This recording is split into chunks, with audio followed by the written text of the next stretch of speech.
Assalamualaikum warahmatullahi taala wabarakatuh. A'udzubillahi minasyaitonirrajim. Bismillahirrahmanirrahim. Alhamdulillahirabbil alamin wa bihi nasta'in wassalatu wassalamu ala rasulihil amin sayyidina Muhammad wa ala alihi wa ashabihi ajma'in. Rabbi shrah li sadri wa yassir li amri wahlul 'uqdatam min lisani yafqahu qawli. Subhanaka la ilma lana illa ma 'allamtana innaka antal alimul hakim. Rabbi yassir wa la tu'assir fa inna tasyira kullu 'asir 'alaika yasir. Allahumma taminna bil khair. Allahumma taminna bil khair. Allahumma taminna bil khair bi rahmatika ya arhamar rahimin. Amma ba'd. Yang saya muliakan ashabul fadilah, para asatizah, tuan-tuan guru, tuan-tuan dan puan-puan yang mengikuti kuliah ataupun sembang santai Muhtasib Falak kita pada malam ini. Barisan urustia daripada bahagian falak dan sumber maklumat Jabatan Mufti Negeri Sembilan, sahabat-sahabat daripada juga Jabatan Mufti Negeri Perak, dan semua sahabat-sahabat yang insya-Allah sedang mengikuti program kita secara live ataupun nanti akan mengikuti program kita ini secara rakaman insya-Allah. Alhamdulillah, pertamanya kita rafatkan kesyukuran pada Allah Subhanahu taala pada malam ini dapat kita bersama-sama dalam sembang santai Muhtasib Falak kita. Alhamdulillah tuan-tuan, dan kita dah berada dalam bulan Muharram, masuk dalam tahun yang baru 1443 Hijrah, dan moga-moga tuan-tuan doa yang kita panjatkan pada ujung tahun dan awal tahun yang telah pun kita doakan, moga-moga Allah Subhanahu taala memberikan pengampunan kepada kita terhadap apa yang telah kita lakukan pada tahun yang lepas. Dan insya-Allah moga-moga tahun yang mendatang, tahun yang baru ini, Allah Ta'ala memberikan kebaikan, rahmat, limpah kasih sayangnya kepada kita, dan moga-moga Allah Ta'ala memberikan kepada kita suatu kehidupan yang baik. Dan insya-Allah moga-moga Allah Ta'ala mengangkat pandemik COVID-19 yang Allah Ta'ala telah berikan ujian kepada kita semua. Amin ya rabbal alamin insya-Allah. Dan untuk pengetahuan semua juga tuan-tuan, mungkin sebahagian daripada tuan-tuan yang sedia maklum ataupun yang belum maklum tuan-tuan, maka saya ingin sebutkan bahawa pada bulan Muharram ini kita di peringkat Jabatan Mufti dan juga peringkat JAKIM telah mengadakan bulan Falak Malaysia. Bulan Falak Malaysia maknanya insya-Allah tuan-tuan pada sepanjang bulan Muharram ini insya-Allah akan diadakan pelbagai program-program, tentu sekali lah atas talian lah, oleh kerana kita ada kekangan untuk berkumpul, untuk membuat seminar, bengkel dan sebagainya, maka kita akan memperbanyakkan program-program dalam bentuk atas talian, infografik, video-video dan sebagainya yang akan juga dikongsikan bersama-sama oleh peringkat JAKIM dan juga Jabatan-Jabatan Mufti negeri-negeri. Dan insya-Allah, dan termasuklah juga pada malam ini ada juga kuliah yang akan disampaikan oleh Al-Fadil Dr. Irfan berkaitan dengan tadabbur ayat-ayat falak insya-Allah, yang juga sedang bersiaran langsung saya ingat pada malam ini juga pada jam 9.30. Jadi insya-Allah tuan-tuan, bolehlah kita sama-sama mendengar sedikit sebanyak tuan-tuan perkara-perkara yang boleh insya-Allah untuk kita kongsikan dalam ilmu falak ini insya-Allah. Baik tuan-tuan. Jadi alhamdulillah tuan-tuan, pada malam ini kita dapat bersama-sama menyambung kita punya pengajian ataupun perbincangan kita dalam bab gerhana ini tuan-tuan. Kita dah masuk dalam bab yang kelima, dan insya-Allah tuan-tuan pada malam ini kita akan bincangkan berkaitan dengan tajuk gerhana matahari yang sepatutnya kita masuk dalam minggu lepas tapi tak sempat tuan-tuan, dan juga gerhana bulan. Dan kalau sempat tuan-tuan, kita akan lanjutkan sikit pada kisah bayan dan gerhana. Dia bukan macam ada fakta lah, tapi dia macam istilah apa, macam monolog dia panggil. Okay, baik. InsyaAllah tuan-tuan, sebelum kita masuk dalam perbincangan kita, seperti biasa, sebagai satu renungan, biasanya kita kongsikan ayat-ayatul makruh, ayat-ayat Quran yang untuk dibaca sebagai renungan. Pada malam ni tuan-tuan, saya kongsikan ayatul manzur, iaitu ayat yang dilihat, tanda-tanda kebesaran Allah Subhanahu Wa Taala yang dilihat. Iaitu kalau dapat tuan-tuan, saya akan kongsikan sajalah tuan-tuan, kerana alhamdulillah mungkin di peringkat jabatan-jabatan mufti pun alhamdulillah kebanyakannya pada 9 Ogos yang lepas telah dapat mencerap anak bulan anak bulan Muharram 1443 Hijrah.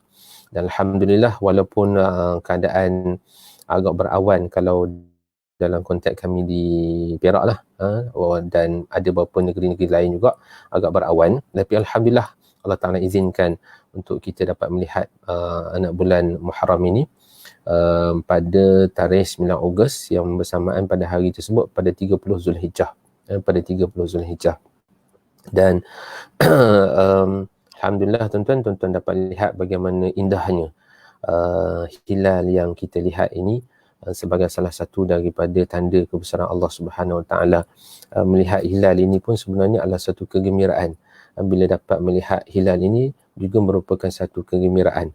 Sebab itu disebut sebagai hilal. Hilal itu kalau kita lihat kepada asal makna daripada perkataan hilal itu juga bermakna orang kata apa, menjerit kegembiraan. Kerana bila mereka melihat hilal ataupun melihat anak bulan, maka itu menandakan masuknya bulan yang baru. Maka ketika itu tuan-tuan mereka menjerit kegembiraan. Jadi melihat anak bulan ini juga adalah suatu kegembiraan lah, terutama masya-Allah tuan-tuan bagi kami lah yang saban bulan untuk pergi melihat anak bulan. Dan setiap kali pergi melihat itu kadang-kadang Allah Ta'ala, kita dah buat persediaan, dah buat macam-macam lah tuan, dari sudut kemampuan apa yang dalam konteks kemampuan kita sebagai manusia, membuat persiapan, data, peralatan dan sebagainya. Tapi kadang-kadang bagaimana Allah Ta'ala tak izinkan untuk kita melihat anak bulan tersebut. Ada awan, hujan dan sebagainya. Tapi alhamdulillah tuan-tuan, pada 9 Ogos hari itu, walaupun agak mendung pada awal-awalnya pada petang tu, tetapi alhamdulillah dapat juga kita melihat dia ada tingkap lah istilahnya. Kata Cikgu Mat Topang, ada tingkap dekat situ yang kita boleh melihat anak bulan, masya-Allah. Dan sahabat-sahabat daripada jabatan-jabatan mufti lain juga ada telah menyiarkan juga gambar anak bulan ataupun hilal Muharram ini dalam FB masing-masing. Dan termasuk juga saya tengok dalam bahagian falak dan maklumat Jabatan Mufti Negeri Sembilan sampai dipost satu kata apa, video hilal terbenam.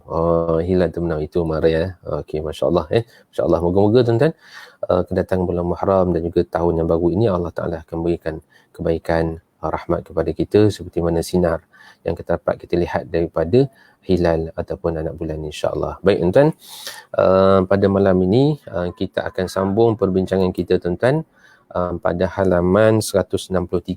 Pada 163. Baik tuan-tuan. Okey.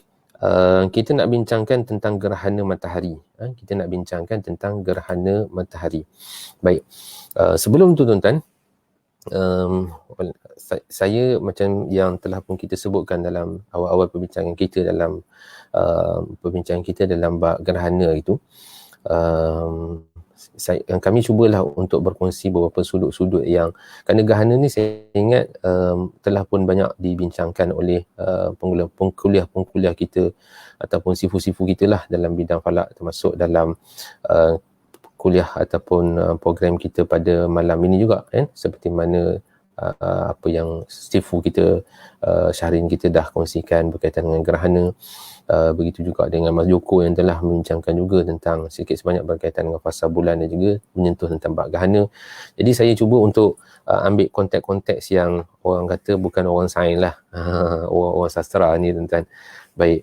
Jadi antara perkara yang saya nak kongsikan bersama pada malam ini, bila kita sebut tentang gerhana matahari, antara gerhana matahari yang kita kata legend lah, bila kita sebutkan tentang gerhana matahari ni, antara gerhana matahari yang sangat diingati ataupun kerana ada peristiwa di sebaliknya itu, seperti mana yang kalau tuan-tuan masih ingat ada saya sebutkan dalam siri kuliah kita pada awal-awal hari itu, iaitu disebut sebagai ada satu peperangan, sehingga peperangan itu disebut sebagai Battle of the Eclipse.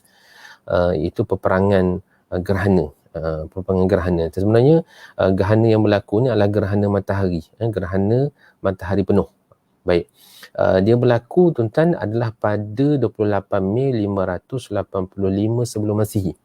28 Mei 585 sebelum Masihi, di mana ketika itu berlaku peperangan di antara dua puak ataupun dua geng lah, Dua geng di antara puak yang disebut sebagai Lydia dengan Media.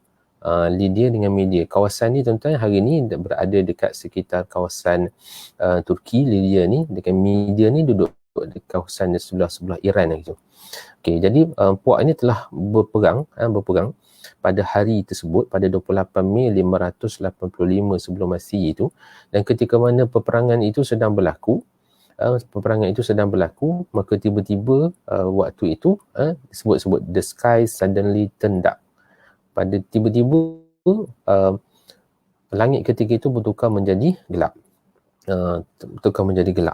Maknanya ketika itu berlaku gerhana matahari penuh, dan tuan-tuan dalam saya cuba rujuk dalam beberapa penulisan tentang gerhana ini, mereka juga telah melukir ataupun melakarkan tuan-tuan laluan gerhana matahari itu. Jadi kawasan yang berlaku peperangan itu adalah di sekitar kawasan sini, dan di sinilah yang berlaku peperangan itu. Maka ketika mana berlaku peperangan itu, tiba-tiba berlakulah juga dalam masa yang sama gerhana matahari. Maka bila suasana yang waktu siang hari itu tiba-tiba menjadi gelap, maka ketika itu apa yang dicatatkan dalam sejarah di mana mereka telah berhenti daripada berperang, dan kemudian telah berlaku satu gencatan senjata. Tak dinyatakan pula berapa lama gencatan senjata itu berlaku, tapi maknanya hari itu tak jadi berperang. Tak jadi berperang kerana mereka menganggap bahawa Tuhan ketika itu telah menghantar signal bahawa Tuhan sebenarnya tak redha, tak suka peperangan itu berlaku. Maka ketika itu peperangan itu terhenti dengan berlakunya gerhana matahari. Jadi ini antara salah satu aspek sejarah tuan-tuan yang kita dapat lihat dari sudut ilmu falak ini, dan terutama dalam membincangkan tentang gerhana matahari dan juga gerhana bulan, kerana dua fenomena ini, gerhana matahari dan gerhana bulan ini adalah salah satu ataupun kita kata antara fenomena yang peristiwa yang selalu dirakam dalam sejarah. Dan bila dirakam dalam sejarah, mereka juga mengaitkan peristiwa ini dengan peristiwa-peristiwa yang berlaku dalam sejarah. Sebab itu tuan-tuan ada satu kaedah untuk kita menyemak tarikh-tarikh yang berlaku dalam sejarah ini, disebut sebagai kronologi astronomi, iaitu kita mengkaji tentang peristiwa-peristiwa mengikut kronologi dalam sejarah itu berdasarkan kepada peristiwa-peristiwa astronomi yang disebutkan bersama dengan peristiwa yang berlaku itu. Contohnya dalam peperangan ini disebutkan tentang peperangan yang berlaku di antara Media dengan Lydian ini, maka ketika itu kita boleh semak balik bilakah berlaku gerhana tersebut dengan data ataupun dengan maklumat yang saya rasa cukup lah, sebab berlakunya peperangan itu di sekitar kawasan dua puak ini berada, dan kita boleh track balik di manakah berlakunya gerhana tersebut, bila berlaku gerhana, dan kita dapat kenal pasti sama ada tarikh yang disebutkan dalam catatan sejarah itu betul ataupun tidak dalam konteks takwim kita pada hari ini. Ini antara salah satulah daripada peristiwa gerhana matahari yang cukup bersejarah dalam catatan ya. Baik, ini antara salah satu dah, dan insya-Allah tuan-tuan kalau ada juga peristiwa bersejarah dalam Islam, iaitu berlakunya gerhana matahari ketika wafatnya Ibrahim ibn Muhammad SAW di Madinah, telah pun saya kongsikan bersama dalam sedi persembang kita pada awal-awal hari itu, insya-Allah. Baik tuan-tuan, kita nak tengok tentang gerhana matahari pada malam ini, insya-Allah pada halaman 163. Pada halaman 163 tuan-tuan boleh buka muka surat 163, boleh tengok dalam ni ada beberapa maklumat yang juga saya kongsikan bersama-sama pada malam ini, antaranya tuan-tuan yang saya akan sebut nanti, insya-Allah. Baik. Pada halaman 163 kita nak bincang tentang bagaimana gerhana matahari itu berlaku. Saya rasa tuan-tuan dan puan-puan yang ikut kuliah kita ataupun sembang santai kita pada malam ni, saya rasa semua dah maklum dah bagaimana berlaku gerhana matahari itu. Cuma saya cuba nak sentuh tambah sikit lah. Istilahnya dah ada nasi, saya cuba bawa kita kata lauk-lauk nak tambah sikit je tuan-tuan. Baik. Okey, kalau kita lihat tuan-tuan gerhana matahari ini, dalam istilah yang juga disebut sebagai kusuf dalam bahasa Arab. Dalam bahasa Inggeris disebut sebagai solar eclipse lah, seperti mana kita sudah maklum. Dan dalam perbincangan buku kita ni tuan-tuan, kita hanya bincangkan dari sudut 3 lah, gerhana matahari penuh, gerhana matahari cincin ataupun disebut sebagai annulus, separa, partial. Okey, baik. Dan tuan-tuan, kalau berdasarkan kepada sejarah, sebenarnya kalau kita lihat dari sudut sejarah, kalau kita tengok dalam bidang disebut sebagai arkeoastronomi ataupun ethnoastronomi, ini bidang yang yang Fatini Saudari Fatini dah sebutkan dalam forum ataupun dalam perbincangan hari tu kan. Okey, sebenarnya kalau lihat dalam perbincangan tamadun-tamadun dunia berkaitan dengan bagaimana gerhana matahari ini berlaku, sebenarnya ada pelbagai lah tamadun ataupun kepercayaan mereka ketika itu. Contohnya tuan-tuan, dalam agama Hindu, mereka percaya bahawa ketika mana berlakunya gerhana matahari itu, ada satu dewa yang jahat, namanya dewa Sarbanu, yang ketika itu nak menyerang matahari dengan kegelapan. Itu antara contohnya. Maknanya ada satu dewa yang mencuba untuk menutup matahari itu daripada terus bersinar dengan kegelapan. Seperti mana yang juga saya telah kongsikan tuan-tuan dalam beberapa pertemuan kita sebelum ini, dalam masyarakat Cina yang percaya bahawa ada seekor ular naga, raksasa yang keluar daripada laut yang cuba nak makan matahari. Itu sebagai satu contoh tuan-tuan. Okey, baik.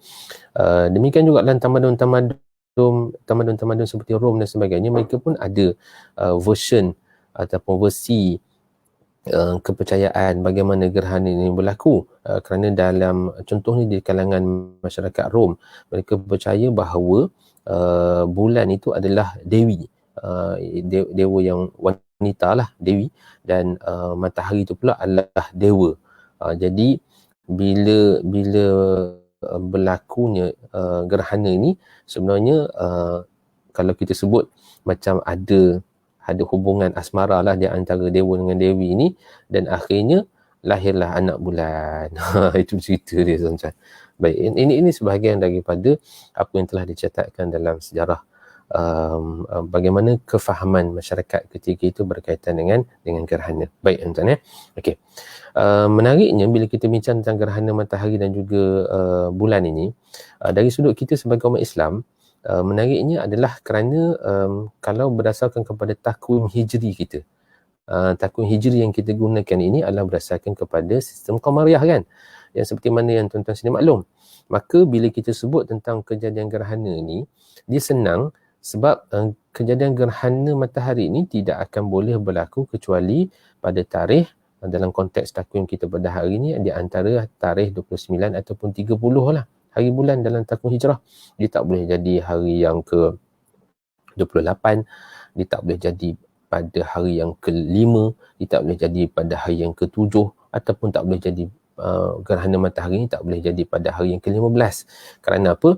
Kerana dari sudut geometri berlakunya gerhana matahari ini, kedudukan matahari, bulan dan juga bumi itu mesti berlaku ketika mana berlakunya apa yang disebut sebagai kedudukan ijtima' ataupun iqtiran, ketika mana bulan dalam fasa muhaq, itu fasa bulan gelap, di mana pada ketika itu bulan berada pada kedudukan pada hari 29 ataupun 30 hari bulan. Jadi ini antara salah satu kelebihan lah daripada takwim hijrah kita. Sebab kalau kita mengaji tentang kaedah pengiraan gerhana, maka kita akan dapat lihat bahawa pengiraan gerhana dalam apa yang telah pun ditunjukkan oleh ilmu Islam. Contoh dalam kitab Sulamun An-Nayyaraini, tuan-tuan, ini insya-Allah akan kita bincang akan datang. Dalam kitab Sulam An-Nayyaraini, jadual pengiraan gerhana tu dia tak ada tarikh. Dia tak ada letak 1 ke 2 ke. Dia letak bulan saja. Muharram, Safar, Rabiul Awal, Rabiul Akhir. Sebab apa? Sebab bila berlaku gerhana matahari, mesti berlaku pada hari 29 ataupun 30. Kalau berlaku gerhana bulan, mesti berlaku pada hari 15. Jadi ini mudahkan untuk kita menganggarkan bilakah berlakunya gerhana matahari ataupun gerhana bulan. Kalau kita rujuk dalam takwim Masihi, oleh kerana takwim Masihi ni tentang kita tak boleh predik ataupun kita tak boleh anggarkan bilakah berlaku gerhana matahari itu berdasarkan kepada tarikh. Contoh, kita tak boleh kata gerhana matahari itu mesti akan berlaku pada setiap 1 Mac contohnya, ataupun pada setiap 31 Ogos. Tak boleh. Sebab geometri matahari, bulan dan juga bumi itu dia tak terikat dengan tarikh Masihi ataupun tarikh Syamsiah itu. Jadi ini antara salah satulah kelebihan daripada takwim Qamariah. Baik, tuan-tuan. Tuan-tuan boleh lihat pada halaman 163 itu, ada juga saya akan masukkan tuan-tuan rajah yang geometri yang kita nak bincangkan. Okey, baik. Sebelum tu tuan-tuan, sebelum tu. Kalau tuan-tuan tengok dalam slide ini, ada saya kongsikan apa yang telah pun disebut dalam kitab Kifayatul Muhtadi. Kifayah Al-Muhtadi, pada menerangkan cahaya Sulamul Mubtadi'. Baik tuan-tuan. Saya cuba highlightkan perkara ini untuk kita sekurang-kurangnya saya dapat kongsilah maklumat bagaimana para ulama, juga ulama-ulama fiqh, kitab-kitab fiqh kita membincangkan juga berkaitan dengan gerhana ini dengan menyebutkan tentang bagaimana gerhana ini berlaku. Ini bukan kitab falak. Kalau kitab falak contohnya macam di tangan saya, kitab Sulam An-Nayyirah ini kitab falak. Memang ada disebut bagaimana keadaan gerhana itu berlaku. Tapi ini adalah kitab fiqh. Okey, dia sebut bahawa pengarang iaitu Syekh Muhammad Nur sebut bahawa hakikat gerhana matahari itu mendinding jirim bulan akan jirim matahari sekaliannya atau setengahnya, dan hitam yang dilihatkan pada matahari ketika gerhana itu jirim bulan, kerana bulan itu jirim hitam yang bercermin. Tiada hasil gerhana, ini ada lagi sambungan tuan-tuan tapi saya ambil yang sini lah. Tiada hasil gerhana matahari melainkan pada akhir bulan. Baik, Masya Allah tuan-tuan. Waktu ini hasil daripada Alhamdulillah lah kajian pada waktu buat belajar itulah. Tapi tuan-tuan, waktu saya jumpa apa yang telah pun disebutkan oleh Syekh Muhammad Nur dalam kitab Kifayatul Muhtadi ini, kami lihat bahawa ini adalah salah satu daripada khazanah keilmuan yang ada dalam kitab-kitab fiqh dari sudut ilmu falak yang kata apa tersimpan, yang mana tuan-tuan dalam apa yang diterangkan oleh Syekh Muhammad Nur ini sebenarnya memang sesuatu yang sangat kata apa tepat seperti mana apa yang kita fahami dalam konteks pada hari ini, iaitu gerhana matahari itu mendinding. Gerhana matahari itu berlaku ketika mana mendinding jirim bulan, di mana bulan itu berada di antara matahari dan juga bumi, yang mana bulan itu akan mendinding jirim matahari itu sekaliannya, sepenuh, maknanya berlaku gerhana matahari penuh atau setengahnya, partial ataupun separa. Dan hitam yang dilihat, maknanya bila kita tengok apa yang dalam gambar ni contohnya kan, tuan-tuan dapat lihat bagaimana gerhana penuh nampak matahari sini, tetapi tuan-tuan matahari di belakang, di hadapan ni adalah apa? Yang hitam ni apa dia? Hitam yang dilihat pada matahari ketika gerhana itu adalah jirim bulan, kerana bulan itu jirim yang hitam yang mencermin. Masya Allah tuan-tuan. Sangat hebat apa yang telah pun disebutkan oleh Syekh Muhammad Nur dalam kitab ini. Dan disebut lagi bahawa tiada hasil gerhana matahari melainkan pada akhir bulan. Maknanya akhir bulan dalam takwim Hijri ataupun dalam sistem Qamariyah. Masya Allah. Okey, untuk lanjutnya tuan-tuan boleh rujuklah dalam kitab ini. Baik. Jadi tuan-tuan, kita nak tengok pada geometri berlakunya gerhana matahari, separa dan juga cincin. Okey, baik. Kalau tuan-tuan tengok dalam halaman 163 ni ada kita masukkan bagaimana gerhana matahari penuh. Okey. Kalau dalam catatan tuan-tuan, memang gerhana matahari penuh ni antara fenomena yang agak yang popular lah. Bukan agak, yang sangat popular, seperti mana yang telah pun saya kongsikan tadi dalam Battle of the Eclipse. Battle of the Eclipse.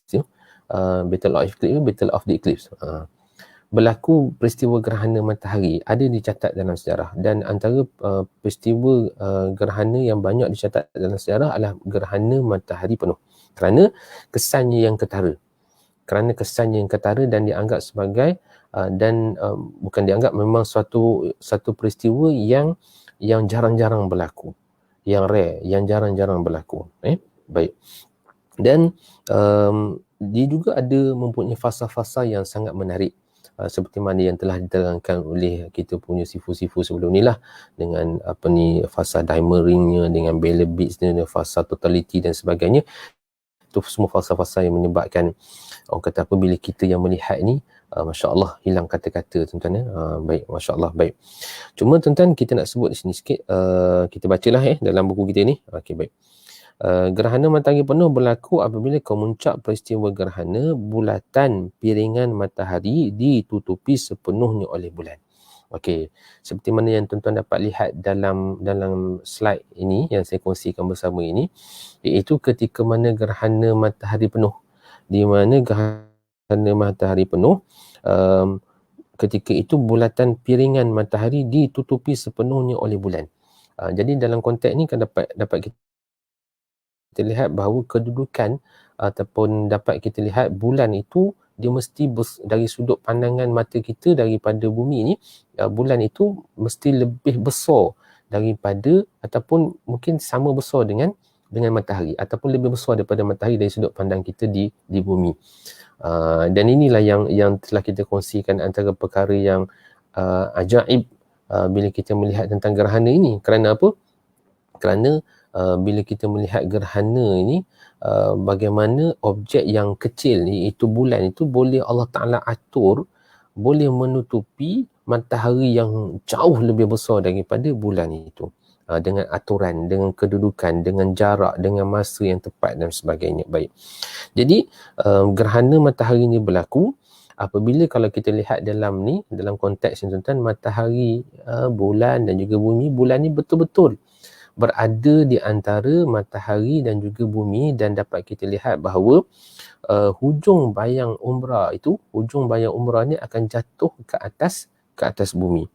Okey, kalau kita tengok dalam buku kita ni pun ada disebut bahawa ketika bulan ketika ini dari sudut pandangan bumi mempunyai saiz yang lebih atau sama besar dengan matahari.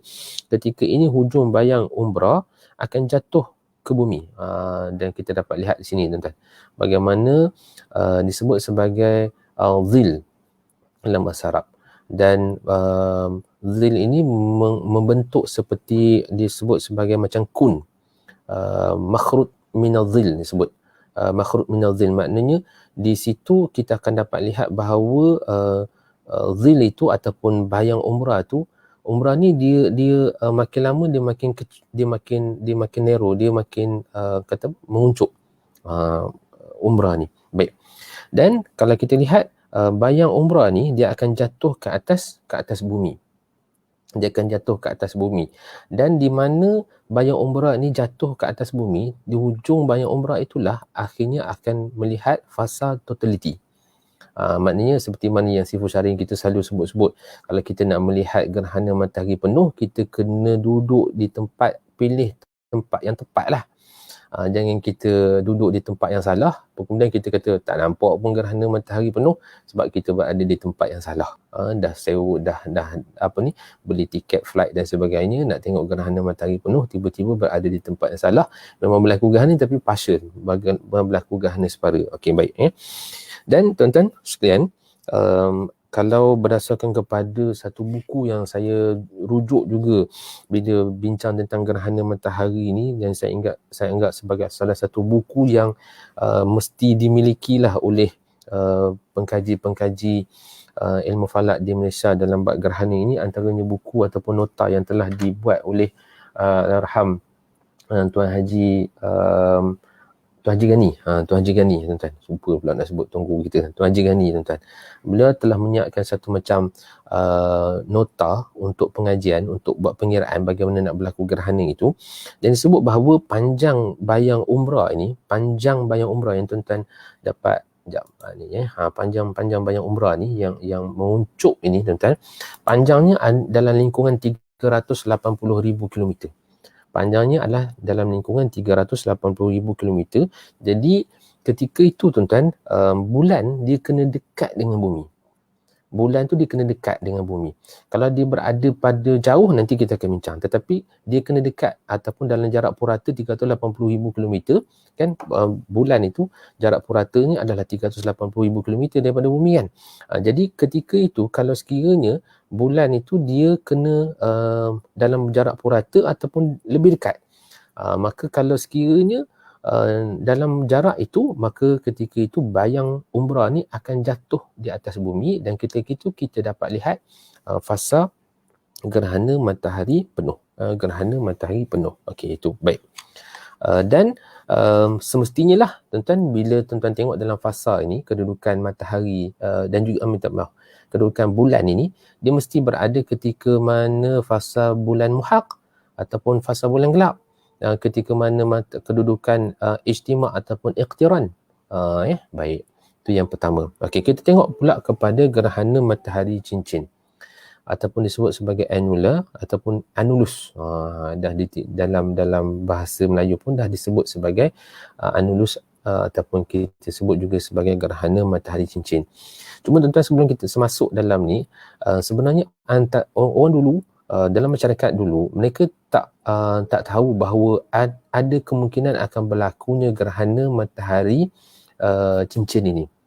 Ada kemungkinan berlaku gerhana matahari cincin. Dulu mereka hanya faham mungkin berlaku gerhana matahari penuh ataupun gerhana matahari separa.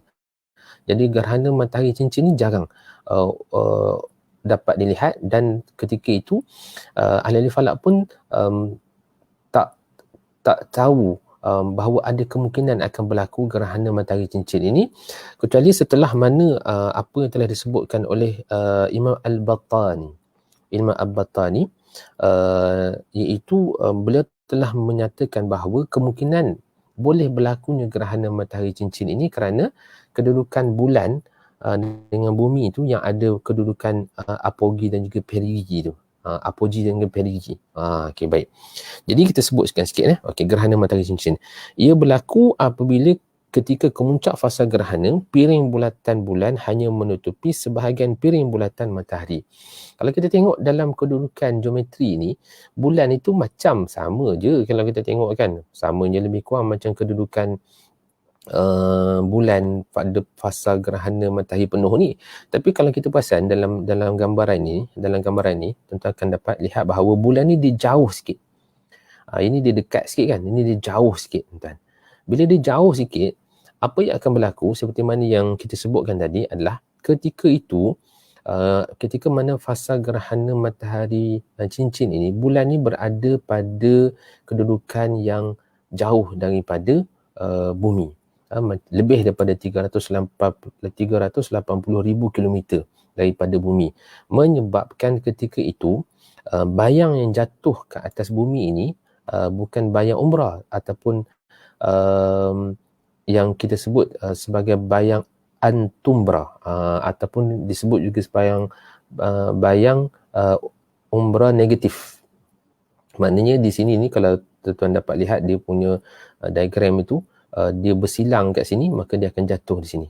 Dia akan jatuh. Jadi sebenarnya kalau kita tengok dalam ni, sepatutnya berlaku gerhana matahari penuh.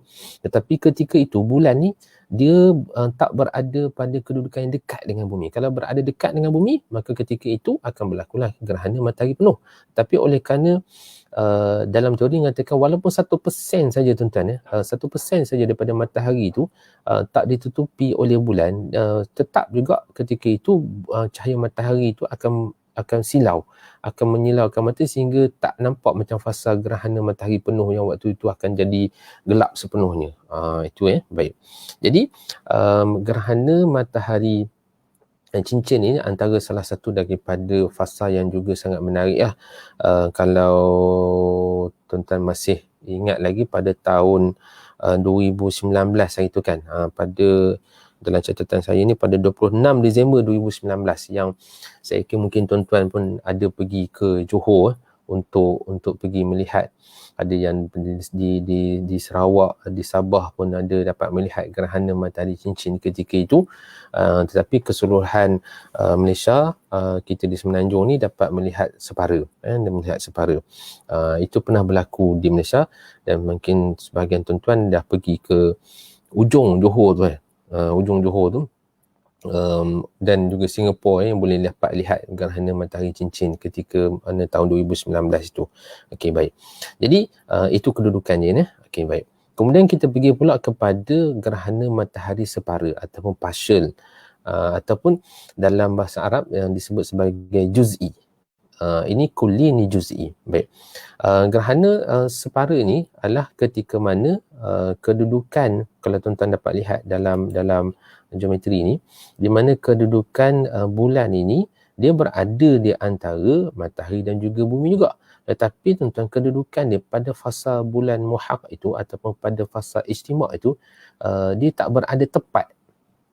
Dia tak berada tepat di sini.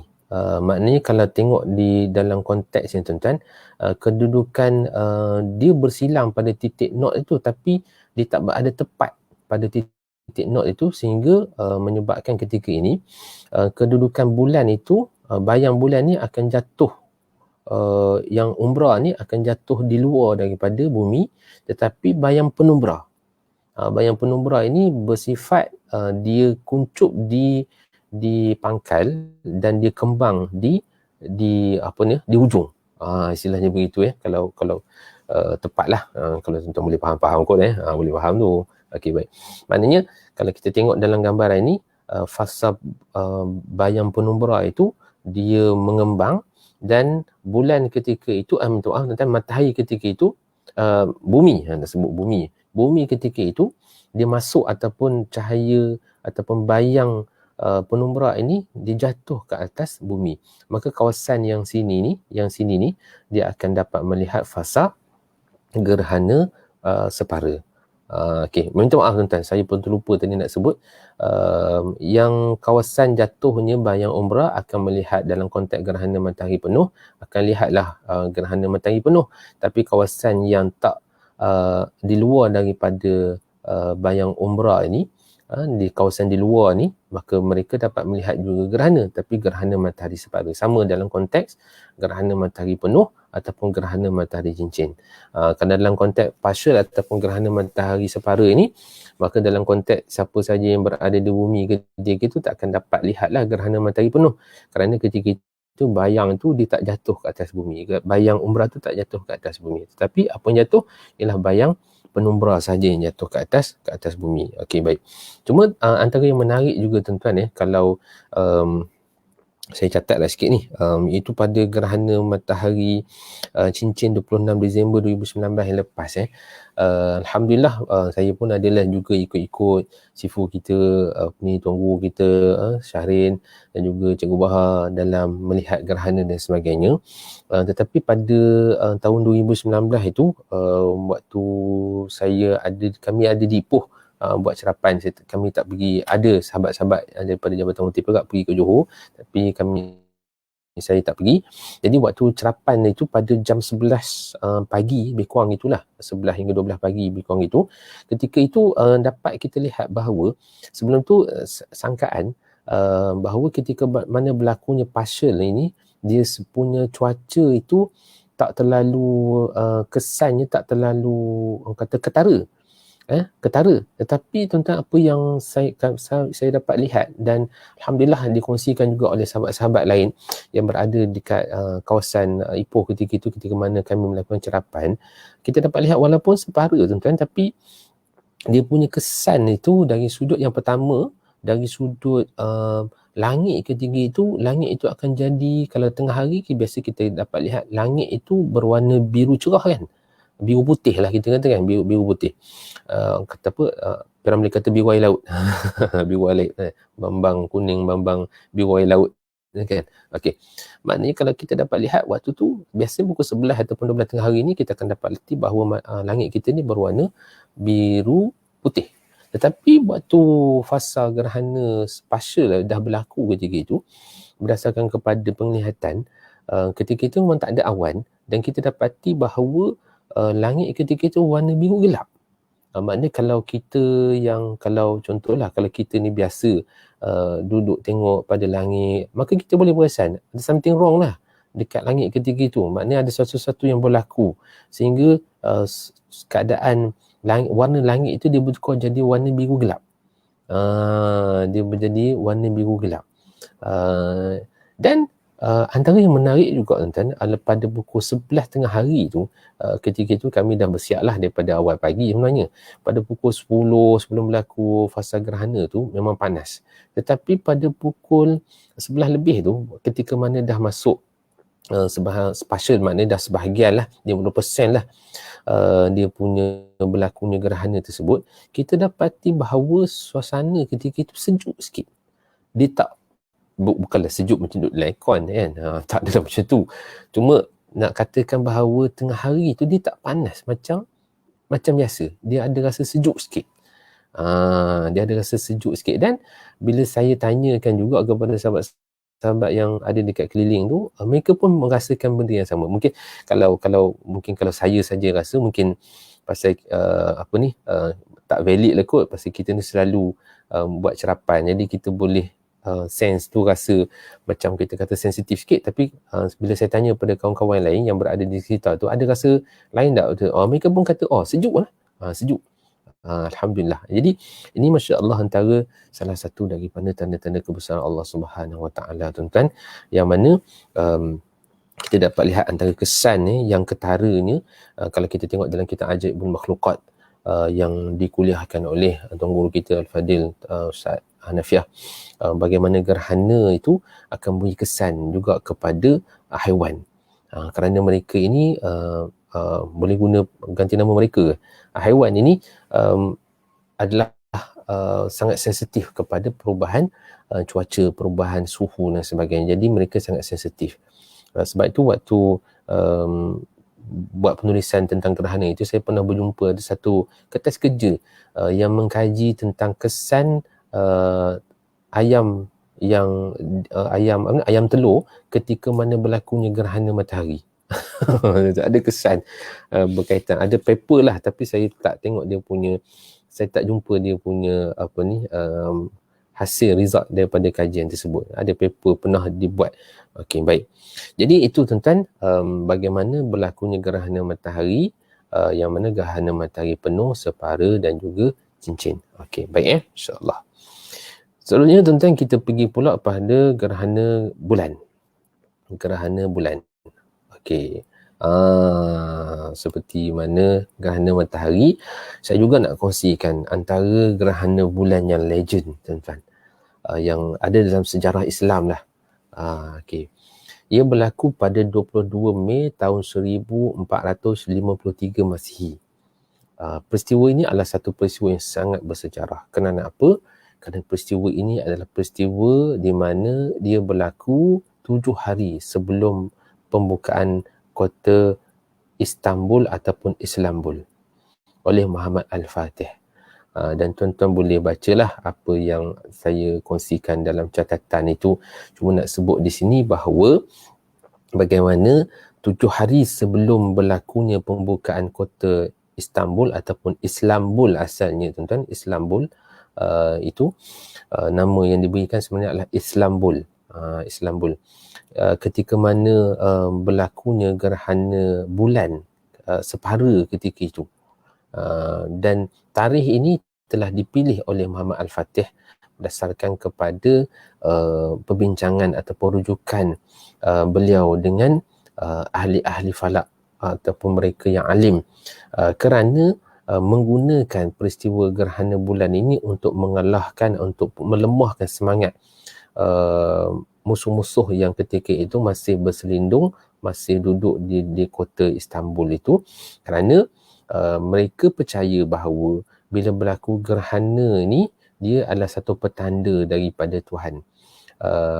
Di mana mereka percaya bahawa ia adalah satu tanda buruk, dan dalam khususnya tuan-tuan, dalam kepercayaan mereka bahawa mereka percaya bahawa orang Kristian yang berada di kota Istanbul tu percaya bahawa kalau sekiranya ketika mana mereka itu telah dikepung dan kepungan itu pula dah berlaku selama beberapa bulan dan dalam keadaan mereka tu dah hampir-hampir istilahnya apa macam nak kalah lah, berlaku pula gerhana, dan gerhana ini disebut dalam kitab-kitab mereka mengatakan bahawa mereka ini takkan dikalahkan kecuali Tuhan telah pun akan menghantar satu tanda berlakunya gerhana, bahawa dengan berlakunya gerhana itu menandakan bahawa mereka akan kalah dalam peperangan tersebut. Jadi ini antara peristiwa yang sangat bermakna lah ataupun peristiwa bersejarah dalam sejarah Islam, kerana bagaimana pengetahuan tentang peristiwa gerhana ini juga dijadikan sebagai salah satu taktikal peperangan, tuan, untuk melemahkan musuh ketika itu, masya-Allah. Jadi ini antara legend lah, tuan-tuan. Kalau tengok dalam peristiwa-peristiwa gerhana bulan, ini antara salah satu peristiwa gerhana bulan yang sangat kata apa disebut antara peristiwa-peristiwa gerhana dalam sejarah. Baik. Okey. Kita pergi pula tuan-tuan kepada gerhana bulan ataupun disebut sebagai khusuf bil kha ataupun disebut sebagai lunar eclipse, dan saya kongsikan juga seperti mana tadi gerhana matahari apa yang telah disebutkan oleh Syekh Muhammad dalam kitab Kifayatul Muhtadi.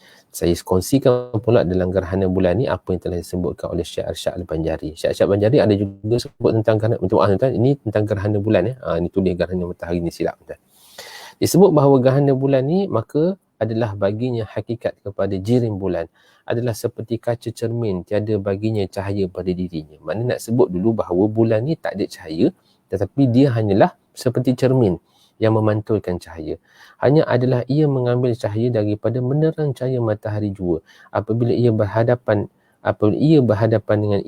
dengan dia dan tiada satu yang melintangi antaranya, maka apabila mendinding antara bulan dan matahari, bayang-bayang jirim bumi, maka jadi hilanglah cahaya bulan daripada dirinya. Masya Allah, tuan-tuan.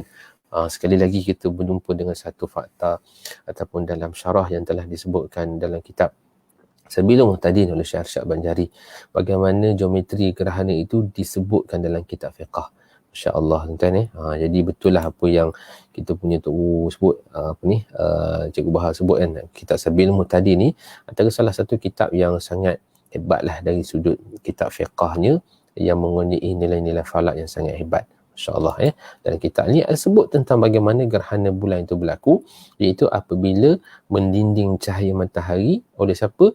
Oleh bumi itu, yang menyebabkan hilangnya cahaya bulan yang patutnya jatuh ke atasnya. Masya Allah. Baik. Dan tuan-tuan, dalam buku kita ni kita sebutkan ada 4 jenis, tetapi 4 jenis itu sebenarnya cabangan daripada yang ni lah. Yang pertama gerhana penuh, separa dan juga penumbra. Okey, baik. Okey, tuan-tuan boleh lihat juga dalam slide ini dan juga boleh lihat juga dalam buku. Okey, gerhana bulan.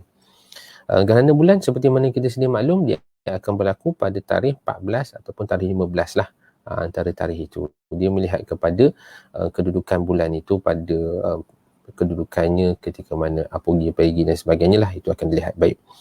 Dan kalau tuan-tuan dapat lihat pada halaman 165 ni, ada saya kongsikan sikit berkaitan dengan bagaimana gerhana itu boleh berlaku, iaitu gerhana bulan ataupun khusuf itu pula akan berlaku kerana bulan melalui bayang bumi, lantas menyebabkan ia ditutupi bayang bumi. Okey, baik. Seperti mana tuan-tuan dapat lihat dalam geometri ini, keseluruhannya menunjukkan bagaimana bulan ini telah memasuki bayang bumi, sama ada bayang bumi yang disebut sebagai umbra ataupun penumbra. Apabila bulan dihalang oleh bumi dari mendapatkan cahaya matahari, maka bayang bumi jatuh ke atas jirim bulan. Dan bayang bumi ni jatuh ke atas jirim bulan, maka ketika itu bulan itu akan hilanglah cahaya yang sepatutnya dia dapat daripada matahari. Okey. Gerhana bulan berlaku ketika bumi berada di antara matahari dan bulan. Seperti mana apa yang telah pun kita sebutkan ini, tuan-tuan boleh lihat bagaimana kedudukan bumi itu yang berada di tengah-tengah tu, yang menyebabkan cahaya tak dapat jatuh ke atas bulan. Dalam masa yang sama, matahari dan bulan berada pada satu garisan dan sesatah. Ini telah kita bincangkan sebelum ni lah. Okey, baik. Di mana permukaan bulan yang bercahaya menghadap sepenuhnya ke arah bumi ketika mana fasa bulan penuh.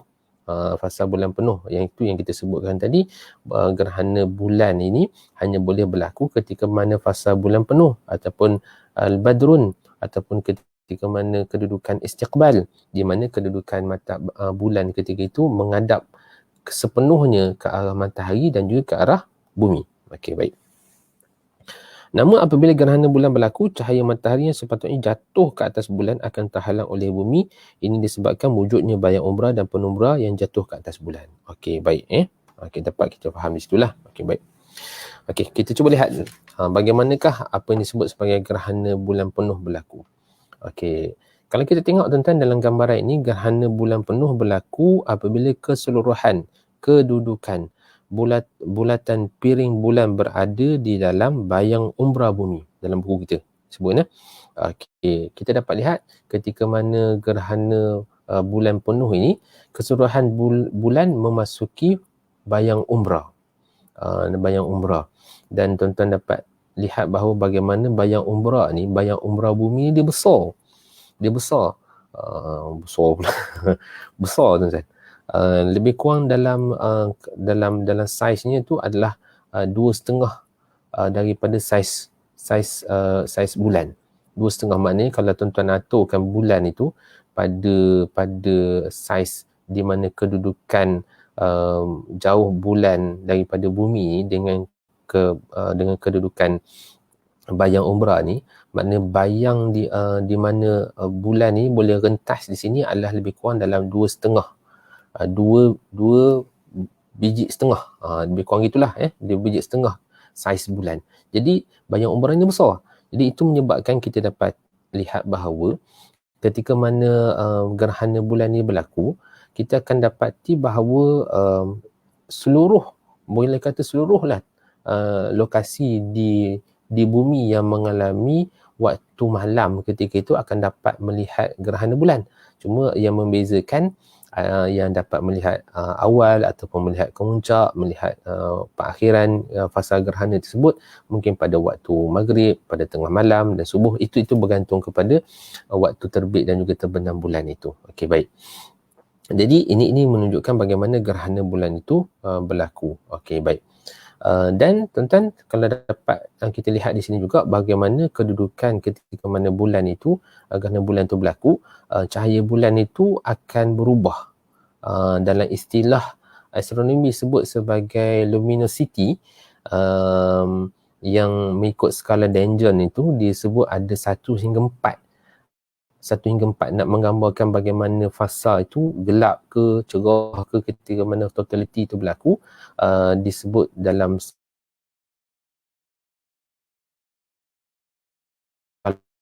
Danjon tu 1 hingga 4. Minta maaf, 0 hingga 4. 0 hingga 4.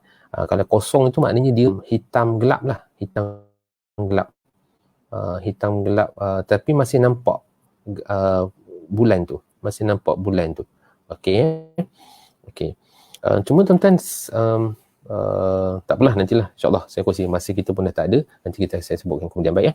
Kita tengok partial pula. Partial ketika mana ataupun separa, tuan-tuan boleh tengok dalam buku kita dan boleh lihat di slide ni. Ini gerhana separa, itu sebahagian bulan memasuki bayang umbra. Kalau tuan-tuan dapat lihat di sini, ketika mana bulan memasuki sebahagian sahaja daripada keseluruhan bumi, bulan itu hanya sebahagian saja yang masuk. Dia tak masuk semua, dia masuk sebahagian saja. Maka ketika itu kita namakan ianya adalah gerhana bulan separa. Gerhana bulan separa ataupun partial, ataupun disebut juz'i dari sudut dalam bahasa Arab. Okey, dan dapat lihat di sini bahawa kita lihat di sini kedudukan bulan itu berada di luar ataupun di sempadan fasa, bukan fasa tuan-tuan, berada di sempadan umbra dan juga penumbra. Jadi sebahagiannya masuk umbra dan sebahagian lagi kekal di kedudukan penumbra. Maka dinamakan gerhana separa. Gerhana separa. Okey. Dan kemudian gerhana yang agak kurang popular tetapi sebenarnya ada sesuatu yang menariklah di sini. Okey, iaitu gerhana penumbra. Gerhana penumbra ataupun disebut juga gerhana warna. Gerhana warna. Dia berlaku apabila bulan, kalau dalam buku Mukhtasar ni kami masukkan gerhana bulan penumbra penuh dan ada gerhana bulan penumbra separa. Sebenarnya dia pecahan daripada inilah. Dia pecahan daripada ini. Kalau sekiranya bulan itu dia masuk keseluruhan bulat fasa penumbra itu, maka kita namakan gerhana bulan penumbra penuh. Kalau sekiranya masuk sebahagian saja, maka dia jadi gerhana bulan penumbra separa. Okey, baik. Cuma tuan-tuan, kalau kita dapat lihat di sini dan gambaran ini pun tuan-tuan dapat lihat, dan ataupun yang ni tuan-tuan dapat lihat kan, bagaimana ketika mana fasa penumbra ni sebenarnya memang agak kata sukar lah nak dilihat. Terutama kalau sekiranya dalam kajian mengatakan bahawa kalau sekiranya kurang daripada 60% daripada bulan tu masuk dalam fasa penumbra tu, 60% saja yang masuk, maka kemungkinan ketika itu orang-orang yang kita kata yang jarang melihat gerhana ni, mereka akan katakan bahawa tak ada apa-apa berlaku pun sebenarnya pada permukaan bulan itu, kerana dapat kita lihat di sini bulan tu macam biasa je, tak ada apa-apa pun berlaku, tak ada berlaku macam gerhana separa ataupun gerhana bulan penuh ni berlaku kesan yang ketara. Tapi kalau kita lihat di sini, kalau tuan-tuan dapat lihat di sini kan gambarannya, ataupun kita lihat di sinilah, okey, kita dapati bahawa ada kesan sedikit sebenarnya di sini. Tapi ini tuan-tuan, dia hanya berlaku ketika mana bulan ni dia dah masuk lebih 60% dalam bayang penumbra itu. Dalam kajian yang ada Dr. Halim daripada USM, guru kami jugalah, bahagia Dr. Halim, Dr. Abdul Halim bin Abdul Aziz, buat kajian mengatakan bahawa kalau sekiranya yang lebih nyata dalam kedudukan 80%. Kalau dalam kajian-kajian dalam buku kita ni ada saya masukkan juga kajian-kajian dibuat oleh Espanek dan juga Genius, mengatakan bahawa lebih kurang dalam 60% barulah mata orang yang yang specialist boleh dapat kesan ada berlakunya perubahan pada permukaan bulan ini. Kita dapat lihat ada kesan di mana kurang cahaya sikit, ada kesan nuksan, ada kesan pengurangan cahaya daripada matahari yang jatuh ke atas bulan itu, kerana ketika itu bayang bumi itu dah jatuh sikit ke atas, bayang penumbra itu dah jatuh ke atas bulan. Tetapi kalau sekiranya kurang daripada 60%, tuan-tuan, hampir mustahil untuk dapat dikesan, sama ada dengan menggunakan mata kasar ataupun sama ada menggunakan eyepiece ataupun menggunakan teleskop dan sebagainya lah. Kecuali kalau tuan-tuan ambil gambar dan kemudian proses, baru dapat lihat dia punya kesan bayang penumbra itu. Okey, itu baik. Dan bila sebut tentang gerhana bulan penumbra separa ini juga, dari sudut ni ada Abang Khairul kita tanya soalan, saya terus jawab lah pasal memang pernah nak sebut ni. Okey, dan dari sudut hukum sunat ataupun tidak solat ketika mana penumbra ini, maka dari sudut hukumnya adalah tidak disunatkan, tidak diharuskan untuk melakukan solat sunat gerhana, kerana kesannya yang masih tidak ketara. Sebab antara salah satu daripada syarat untuk seorang itu solat gerhana apabila kesan gerhana itu dapat dilihat dengan jelas. Maka kalau kita tengok dalam gerhana penumbra ini ataupun gerhana warna ini, dia punya kesannya tak berapa jelas. Okey. Cuma tuan-tuan, ini alhamdulillah juga ada beberapa kajian lah yang dibuat oleh kami bersama-sama dengan beberapa tokoh-tokoh falak kita di Malaysia. Tapi masih ada peringkat kajian lah, dan masih belum boleh kita anggap sebagai suatu dasar lah. Kerana kalau kita lihat tuan-tuan, seperti mana yang saya sebutkan tadi, ketika mana bulan ni dah masuk dalam bayang penumbra tu, kalau dalam 60% tu memang tak nampak, tapi kalau sekiranya bulan tu dah masuk contohnya 90% dalam bayang penumbra, dia dekat dah nak masuk dengan bayang umbra tu ataupun dekat 80%, sebenarnya kita dah boleh nampak kesannya tu, seperti mana tuan-tuan dapat lihat dalam gambar ni lah. Dalam gambar ni, ini kalau tengok ni memang lebih daripada 60% ni. Ini dalam kemudian 80% lebih kurang itu baru kita nampak kesan. Jadi tuan-tuan, bayang penumbra ni kalau dari sudut kajiannya memang boleh nampak, tetapi dia kena dia masuk dalam sikit. Kalau dia setakat masuk 50% dia tak akan nampak lagi. Tambahan, kalau sekiranya kita tak biasa melihat gerhana ni, maka kita akan dapat lihat bahawa tak ada apa-apa perubahan pun berlaku pada permukaan bulan ketika itu. Tapi kalau kita biasa nampak pun, kena tunggu hingga 60 ataupun lebih, ihtiyat tu adalah sehingga 80% kedudukan bulan tu masuk dalam bayang penumbra, barulah kita dapat lihat. Tapi masih di peringkat kajian lah, insyaAllah pada Ustaz Khairul kita. Terima kasih banyak atas soalan. Okey, baik. Kita nak tengok yang terakhir yang tuan-tuan. Terakhirnya adalah kisah bayang dan gerhana. Bayang dan gerhana ni tuan-tuan, dia bukan satu macam renungan sajalah, seperti renungan. Kalau kita tengok dalam berlakunya gerhana matahari ataupun gerhana bulan ni tuan-tuan, antara perkara yang menjadi perkara yang pentinglah sebagai kita umat Islam untuk merenung hal ini berlaku, bagaimana ketika mana berlaku gerhana itu, antara unsur penting yang berlaku dalam gerhana ini adalah unsur bayang. Unsur bayang yang kita namakan dalam istilah falak sebagai umbra dan juga penumbra. Ketika mana bayang ni jatuh ke atas bumi dalam konteks gerhana matahari penuh, maka ketika itu matahari ni akan tertutup sepenuhnya. Dan ketika mana bulan ni memasuki bayang bumi sepenuhnya, maka berlakulah gerhana bulan penuh. Okey, kalau kita lihat di sini tuan-tuan, antara perkara menarik kita dapat lihat sebagai renungan lah kepada kita sebagai umat Islam tuan-tuan. Kalau tuan-tuan lihat pada halaman 167, 168, 169, saya bagi satu kesimpulan ringkas sajalah tuan-tuan. Bagaimana Allah Subhanahu Wa Taala telah menunjukkan kepada kita bahawa hanya dengan bayang sahaja Allah Taala boleh mencipta satu fenomena yang sangat menakjubkan.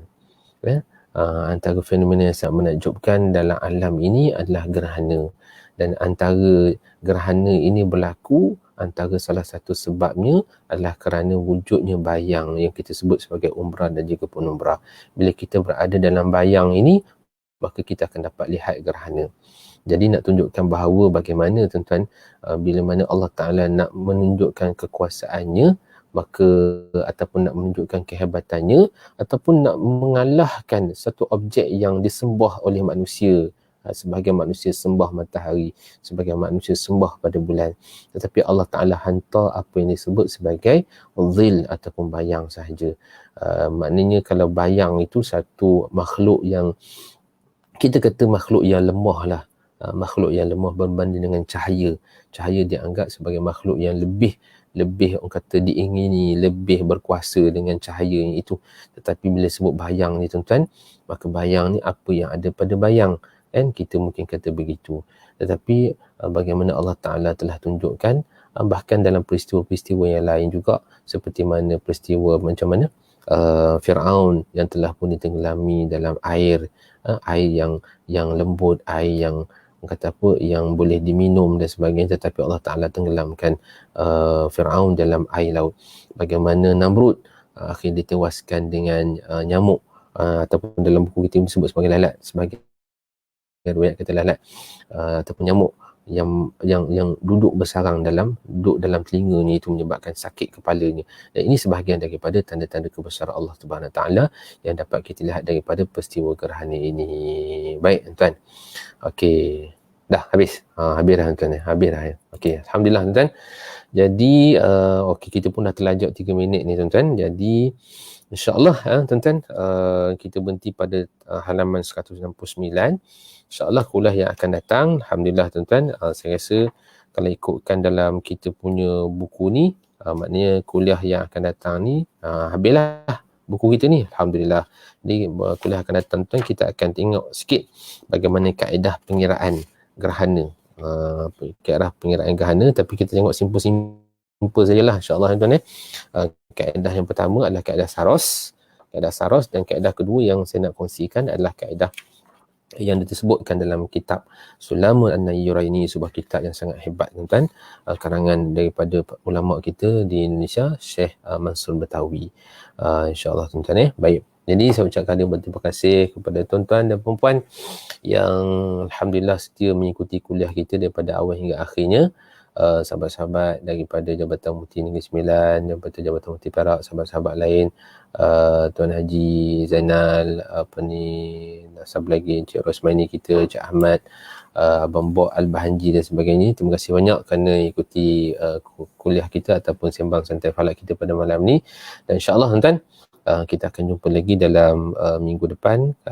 Kalau sekiranya tak ada masalah, kita akan bincangkan pula dari sudut pengiraan gerhana, tapi bukan pengiraan gerhana secara detail lah, kerana saya pun sebenarnya tak mampu nak ajar pengiraan gerhana ni kerana dia terlalu panjang dan terlalu complicated lah sebenarnya. Tapi kita tengok ringkas-ringkas saja apa yang disebut sebagai hissah ataupun anggaran berlaku gerhana ataupun tidak. InsyaAllah tuan-tuan, terima kasih atas perhatian diberikan dan mohon maaf kalau sekiranya atas kesilapan yang telah saya lakukan. Aku liqali hadza wa astaghfirullahal azim. Assalamualaikum warahmatullahi taala wabarakatuh.